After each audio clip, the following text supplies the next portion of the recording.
What's happening, YouTube? Anthony on Power Rangers Lost the Galaxy fan film with a brand new PRLostGalaxy2014 review in the Power Rangers Lightning Collection. So today we are basically tackling something I should have gotten also when it comes to villain foot soldiers for Mighty Morphin Power Rangers, that being Hasbro's Power Rangers Lightning Collection Tenga Warriors from Mighty Morphin Power Rangers Season 3 and Mighty Morphin Power Rangers the movie. Now, when it comes to anything related to the movie, the reason the Tengas, or Tengus, you know, terming in the movie, got the purple ooze beaks is because, well, you know, again, had we had any more stuff for the 1995 movie, like Armored Ranger suits, we got the Ninjetti figures.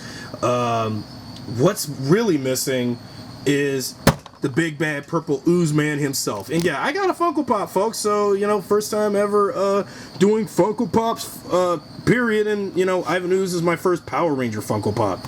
So, and also heads up, I'm in the middle, as of this recording, trying to get all the Funko Pops for the 1995 movie Rangers. So if you want me to do a review on those, be sure to comment and subscribe if you want me to see me do Funko Pops on the the first Power Rangers movie, since yeah. Now let's put that Funko away. I know I gotta put the Ooze Man away, even though he's not canon to the show. But even though we have something for both season 3 and the movie, but even though the Tengas did come into the, were in the movie first, but the TV show, they had, of course, during production, they had to like wipe off that purple ooze off the beaks, so that way we have to make sure the movie was its own thing. The TV show is what we're really focused on, so such. Not only that, during my summer hiatus, when I was on vacation, no less, I was at a local hobby shop in Gaithersburg, and basically I got these from that hobby store somewhere in Gaithersburg. I forgot the name of it. In the Diamond Square area, and lucky enough, I managed to find not just one, but 2 of the Tengas. Even though if I had that 2-pack of the Tengas, yeah, but so be it. And I really had to get me some Tenga Warriors, because I thought, you know what, let me, instead, not just one, just 2, because I think I'm going to need a bunch of Tengas for the Ninjetti Rangers to fight in my collection. Because, like, I just gotta have so much Tenga. And, since this is the 30th anniversary of the movie as of this recording, 2025 is the 30th anniversary, I thought, alright, let me get something related to that, because, I've just been on a series, Mighty Morphin Season 3, fix all 2025, because, at least I'm happy that I'm thinking about the 30th anniversary this year and going all out with what I got. Because after all, as of this recording, I'm going to retire from collecting Power Rangers in 2027. So I got until this and, this and next year, but by 2027, I'm just done collecting Power Rangers stuff. So here's the front of the package for the Tenga, what it looked like, and then that render. But oh my goodness, man, that is like a thing of nightmares right there. But though on the render, nope, even on the render it still has the ooze purple stuff on the beaks. So I don't know why. So with that out of the way, let's get these Tengas unhatched and raise terror for the Rangers, just like as seen in Ninja Quest in the TV series, and when they showed up out of nowhere scaring the crap out of Kimberly in the movie. Boy, who would have thought 30 years after the movie in season 3 I would ever own these as action figures. I have never seen horrifying bird villain foot soldiers for this franchise in toy form in my life. So here's what the Tengas look like, even though if this was the 2-pack, this is just the standard with the purple and black color scheme for them. Now, to demonstrate how, I wasn't sure, because again, since I've never owned a Tenga Warrior in any capacity before, again, I don't think they ever had toys back in the day, but, 30 years ago. But here's how you're going to put the wings on put the wings on a Tenga. So you see these these ports, right? because like demonstrated on my first Tenga, so you're gonna put the wings. If you're gonna put the wings on the Tengas, they gotta go into the holes of the ports on the arms. So they actually go in the arms. I thought, because again, gotta pay attention to how the Tengas actually looked back in the day, and especially the movie. And all right, so you just plug them right into the ports, just like that. And yeah, I know it's horrifying. I mean, like, what the fuck, Jim Henson? I mean, Saban. Yeah, I know. Sorry. And then the back wings go on the upper arms, just like this. Just got to make sure it goes in. Make sure you get it all in the hole right here. Yeah, there's also additional wing flaps for the Tengas too, but I'm not going to use them. I want to use those big ones to make them look more menacing and horrifying for the Rangers to beat, even when they're in their ninja forms. But though, when the TV show had the Tengas, they were like idiotic dodo birds. Because again, Mighty Morphin was still like super, live action Saturday morning superhero sitcom. And all of that, because of course they had to make the villains silly and stupid, and this was when they were already bogging down Rita and Lord Zed even further, Zed especially. And then when Rito came along, they made Goldar useless and idiotic, and I think that's what kind of did turn audiences and even casuals away from Power Rangers, because I guess maybe they knew that by the third season it was going to get a little tiring with the So the accessories that the Tenga came with is these big ass interchangeable hands, balled fists. Basically, these are some big fists. I mean, if this was for a Marvel Legends or something, I could see that, but this is really one of those real, like, Tenga lives matter. Yeah, thank you for that. Now, even though I got the same Tenga figure, but one of these eggs that it came with, this is the Tenga egg, like seen in Ninja Quest part. Oh, shoot. Oh, well, I got the other one. This egg basically, of course, you can't eat this, but this egg looks like, is basically where the Tengas would hatch, back as seen in Ninja Quest parts 1 and 2. Now, even though I dropped the other one. Now, the second egg I would have used to make a custom Vampirus egg, because if you go back to the Ninja Quest 4-parter, there was also an egg for Vampirus, the monster that Ninjor would fight, as well as the Ninja Megazord. And basically, I really like it. I mean, even though, again, you can't eat this. I mean, it looks like a Cadbury egg you would, unwrap and eat, even if it's covered in chocolate. Then you got this lightning effect piece, which is different and new, which, well, I got two of them because, again, they got two of the same thing. And these lightning effects will be very useful. Okay. And then these additional small wing flaps, so in case. So I'll put them away. I'm going to, after the review, find that other egg. Anyway, so the Tenga. This big ass Jim Henson, like Dark Crystal era Jim Henson looking thing.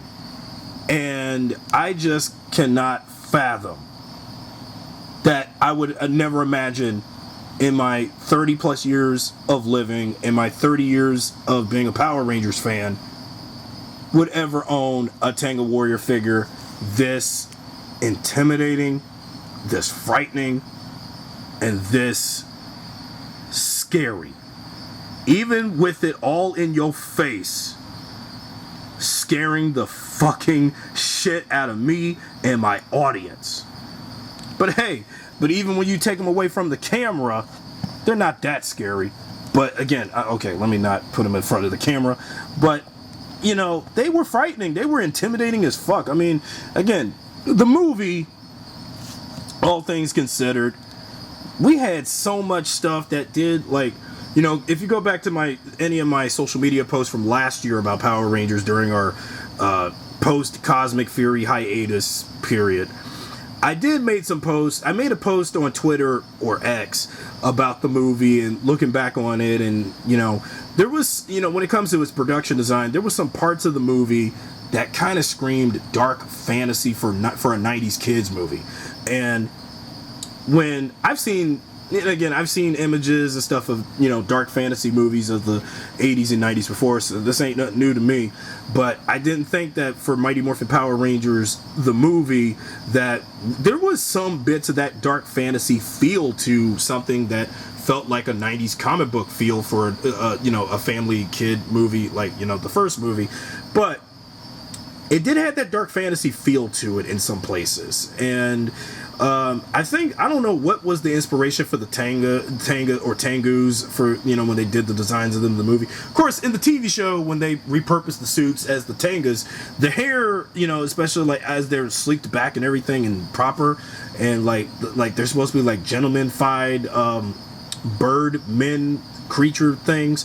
The TV show decided to make their hair all messy and shaggy looking, but the figure, the Lightning Collection figure, decided to keep them exactly how they looked in the movie, with the hair all slicked back and everything. So but yeah, but these things are terrifying, even on camera, and high definition of all things. But well, it's just, again, I don't have any villain foot soldiers, so I thought the Tengas would be the first to do, until I do the original putties and, you know, and the cogs from Zeo and a Putrid from Wild Force. But I just kind of feel like, man, we was just, you know, looking at the villain foot soldiers, we was like this close to do all the villain foot soldiers if this collection had continued in 2024 and this year.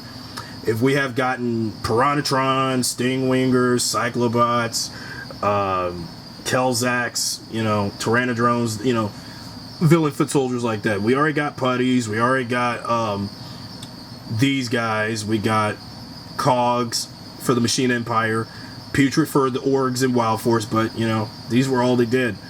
So, but yeah, but just, you know, looking at the color scheme and just looking at how they look. But yeah, but they are really terrifying. Even like with them big ass hands. Those hands are huge.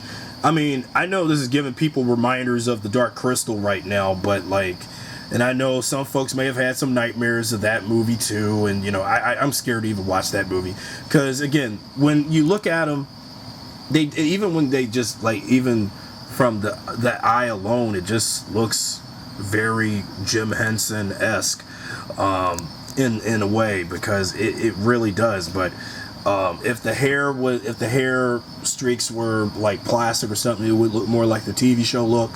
But this is still how they looked in the movie, and I really like the intrinsic detail on the Tengas very, very much. I really do. And given some of the highlights on the Tengas, some of the green, that, you know, ivory green highlights on the feathers and the wings on them, and yeah, it's really good. It's real good. I like it. Okay, now let's put Tenga number 2 away. Okay, let's take a look at some articulation. This neck piece moves around. You can turn the head up and down, you know, this way. But I don't know about, you know, flapping it up and down. You got some big ass amount of abdomen movement and crunching to contend with. So yeah, and make it hunch down like it wants to, you know, attack the Rangers from while flying. And then we got to do a flying pose with one of them, and I know it's gonna be terrifying. Like, ah! Yeah, so okay, sorry, but you know, just thinking about when Kimberly was scared of this thing the first time she saw it in the movie. Okay, of course the beaks do open. If you didn't notice, they do open and then close. Okay, that's as far as the mouth can open. The hands do move a lot freely, so you have that. Elbow crunch, well, due to the feathers. Okay, this is what the elbow crunches is like. Man, if only if I had creatures like this in Marvel Legends. Elbow crunch on this arm, got it. And then knee crunch, well, due to the amount of armor on the knee. Well, this is as far as the knees can go on this leg and on trying to get it, this leg. Okay, so you got that knee crunch there. Then you have the feet movement, ankle pivot, since you got these crow's feet on these things. And man, these are like too real for an action figure. Okay, but this, okay, so this is how they do. And then you got it like that. and then we're going to pose them like how they're ready to like attack the Rangers. So there you go. You know, since they do have the movie, Ninjetti heads and the TV show Ninja heads, and they got these Tengas.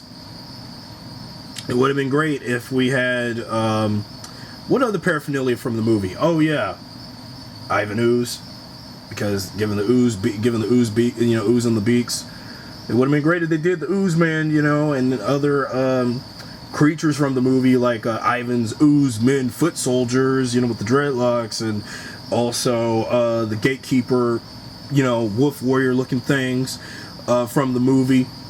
That would have been great. I mean, if they can manage to throw in stuff from the movie, because Hasbro, I don't know how did they manage to do the stuff from the movie, since they do have the entertainment rights of Power Rangers. But no, in 20th Century Fox doesn't exist anymore. I mean, again, Disney bought Fox, and I don't know if it's possible if they do have the, Hasbro has the rights to the movie now, or no, I don't think so, because Disney through Fox still owns the rights to the first Power Rangers movie, so there is no way we'll ever get the 1995 movie suits in the Lightning collection if this line again had continued.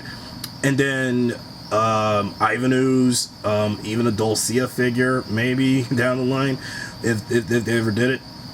And then I don't know what else they would have done, but don't get me started on that pig guy that Goldar was hanging out with in the movie, because he was forgettable. But the Tengas, they are still part of the the main universe of Power Rangers, but since they appeared in something separate from the main the main universe first, that being the movie, then the TV show, and yes, for like 2 seasons from between season 3, Alien Rangers and Zeo. And there you go. And again, the Tengas are one of my favorite villain foot soldiers in Power Rangers, even though they're horrifying, but they are still one of my favorites.